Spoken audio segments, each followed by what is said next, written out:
Hello everyone, welcome back to Clusterbmilkshake. I am your host along with support puppet Mr. Chicken. Yes, today we are going to talk about some more of why narcissists sabotage their relationships. This does not have to just be about narcissists. You can be dealing with these things yourself. Me being diagnosed with narcissistic personality disorder and some other fun stuff. I am going to talk about my experience with sabotaging. And one of the things that we do is jumping from relationship to relationship,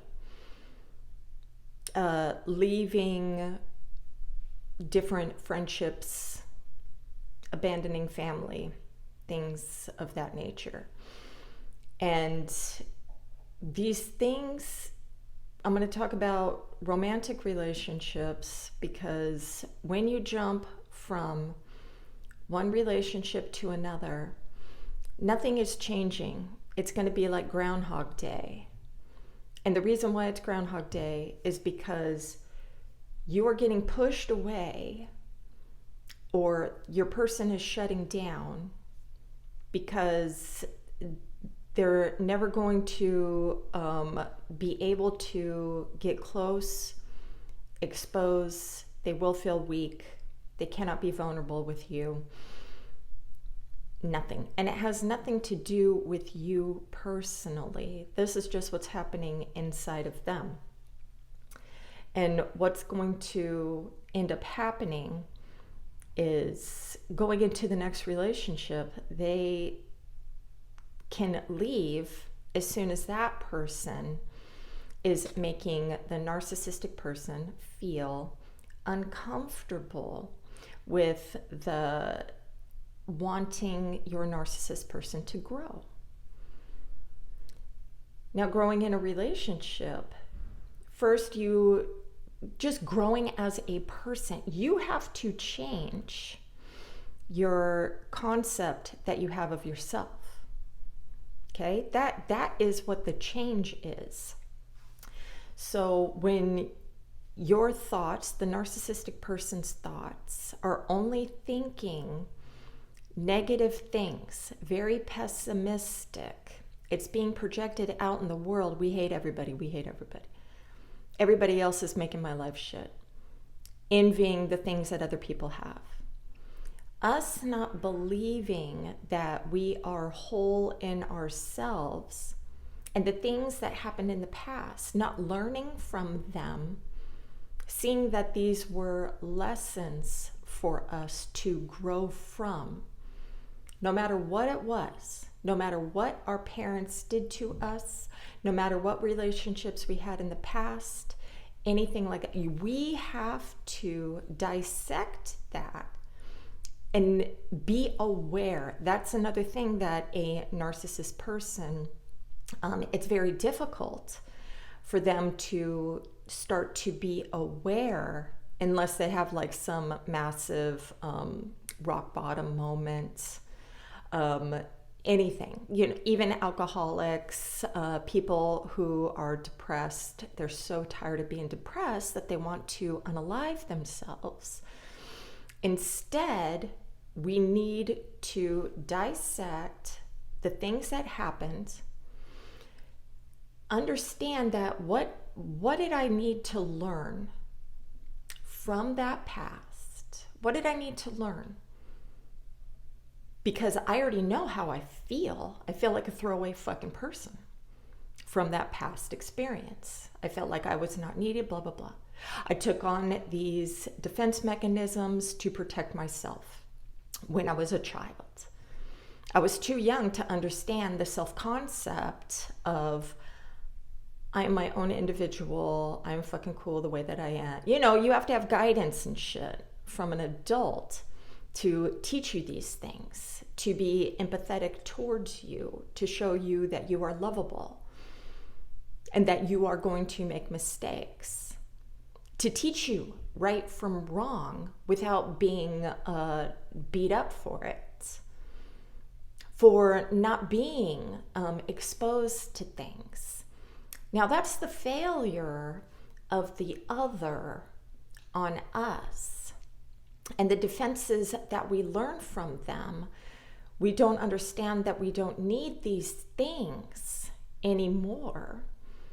Meaning, the real dark shit, or attacking others, or learning that we don't have to control others around us, that we should just be paying attention to ourselves, understanding our own thought processes, meaning that if we start thinking that this person is, our paranoid thinking, or this person's coming to get me, blah, blah, blah, and for us to be aware enough to go,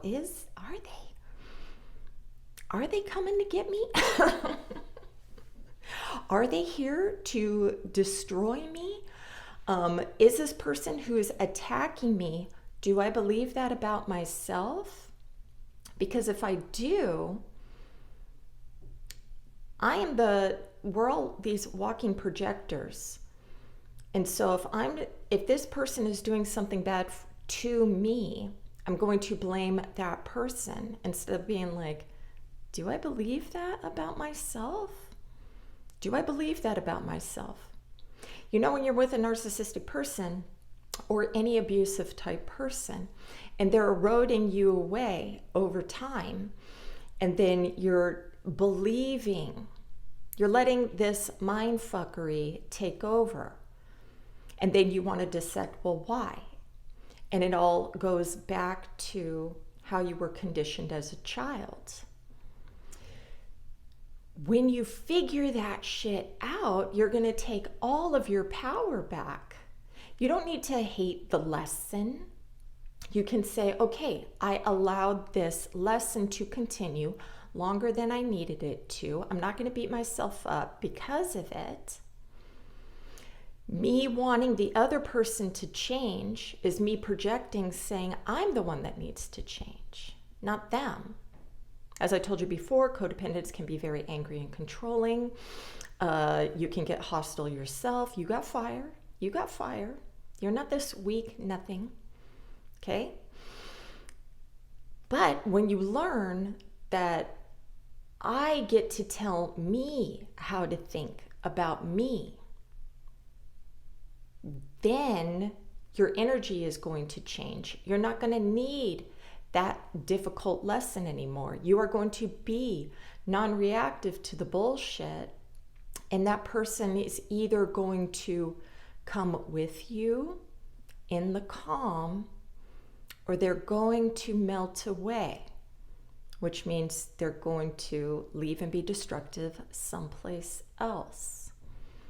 You are also going to understand that you're taking care of yourself, if you have kids, your children too, and you're going to remove yourself away from any violent situations, or even, violence to your children's minds.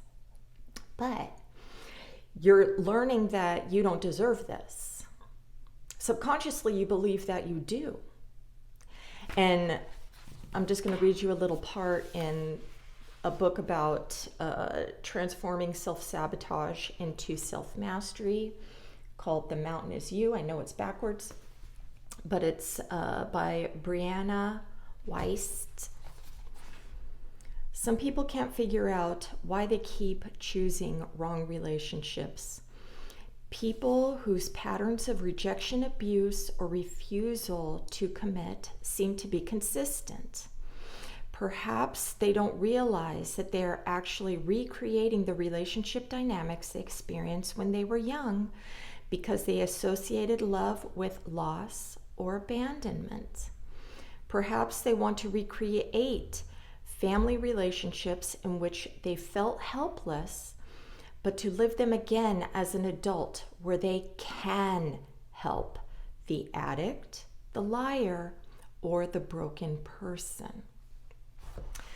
So when you understand that you are doing this, you're going to not fucking want to do it no more. You're not going to want to do it anymore. You're going to realize, I definitely want you guys to research mastering self-concept as well. And what that is you are the only person there. And you learning to fix yourself, seeing the lessons, learning from the lessons, understanding what you do want to happen in your life, believing in that happening, feeling that happen, that is going to bring you a sense of joy. Now, some people want to get their narcissistic people back, and some people are going to try to use these concepts to get them. Now, they may not be full-blown narcissists. I always hope that you are not dealing with a real narcissistic person, just somebody who has traits. And I believe that when you start focusing on you, focusing on growing yourself, giving the love that you are trying to get from them, you give it to yourself. I believe that the energy is going to shift in your relationship. It's not, it's taking away the people pleaser bullshit and you being, and you're people pleasing yourself. It's not selfish. You're not taking away everything to make a relationship work and stuff, but you're not going to be on high alert, super defensive, hypersensitive, and it does take practice. Another thing with narcissistic people is we cannot grow in a vacuum. You'll see a lot of borderline people say, am I borderline? Because they're not with anybody. They don't have a favorite person and they're not in a relationship. So they think, am I a fucking borderline? Because I'm not emotionally dysregulated when I'm by myself. And that's because you don't have that mirror of the way you think about yourself bouncing off the person that you're attracting in your life to give you that abuse. So you can only grow to your fullest potential when you are with somebody, because that is the test. This goes for friendships too. So I'm not saying that you need another partner to grow. You grow with your children, your family, and your friends too, okay? Strangers, just anything, okay? Any human meat sack. Anyway, so when you are alone, there is nobody to challenge you. Yes, you're at peace because there's nobody there. And when you do bring that person in to test you about how you feel about yourself, you're going to blame them for bringing you chaos. You have to be the peace. My sister once said, I want to be the light. And I read that you get the opposite into your life so you can prove to yourself what you are. So if you say, I want to be the light, I'm the light, you're going to bring a bunch of darkness into your life so you can prove that you're the light. I want peace, I want peace. You're going to bring a bunch of chaos into your life so you can prove that you are the peace. Okay, so be careful. It's like sending out these thought forms. It's like playing with one of those mindfuck gypsies. Be very careful of what you put out there, because you are going to be tested to be the strength. Okay? So when a narcissistic person, when you get too close to where the growing and the challenging and the testing of what they believe about their self, you're challenging them. They're going to attack you. They don't want to be challenged, criticized, nothing. They're going to blame you for it. And then they're going to leave and go into another relationship. This is why you walk on eggshells. This is why they walk on eggshells. You know, when you are growing in a relationship, they don't want to do it because they feel like everything that they believed about themselves since they were young is being stripped away, and it feels like a death. It is a injury 5000. You're telling them, you even showing them that you love them, and they're like, there's nothing there to love. And they're going to beat you up for it. See, I'm not lovable. The harder you love them, the more the push. This is why people who are in toxic relationships last a lot longer when you're mutually toxic, because both of you are telling you your concept about yourself is I'm shit deep down subconsciously, and you're fucking saying you're shit, okay? And then you just fucking move on with the day. But somebody's saying, pointing out, if you are not being the potential that you should be, they're going to rip you apart because they don't believe that they have that potential inside of them. Now, it's not your job. It's not your job to tell them that, you know, you're being bad. Your job is you. Your job is to lift up yourself, to love yourself, to give to yourself, to believe in positive things about yourself, not looking for that outward. And hopefully, you know, any narcissistic people or cluster Bs watching this is fucking for you too. We don't need to, we love focusing on ourselves. We love focusing on ourselves, but we want to focus on the optimism of life instead of all the pessimism. It makes me feel way the fuck better, you know, about life and being here and just playing with these thoughts. It's, you know, magical. I mean, if we're living in a simulation, if we're living in the matrix, don't we want to learn how to play in the matrix to our favor? And that's believing that we are worthy of good things, not hating other people. That's sending out all that negative shit, and that's going to vibrate back to us. That's why we're struggling. You see it out in the celebrity world.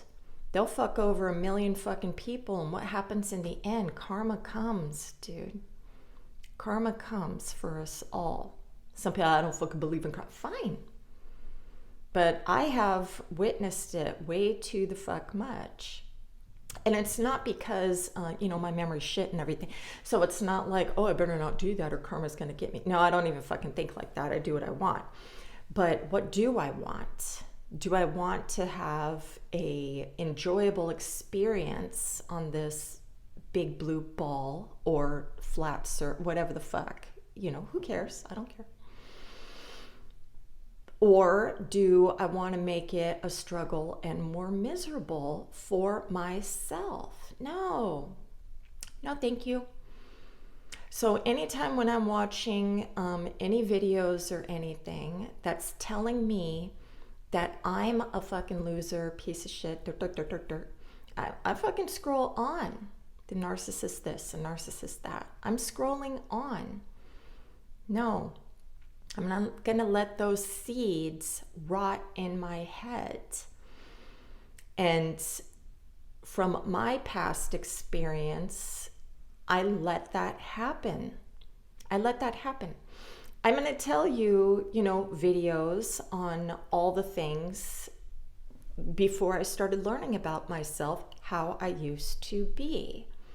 And I tell myself too, when I'm doing these videos, that this is not me, I am doing better all the fuck time, learning new things so I can attract positive things into my life.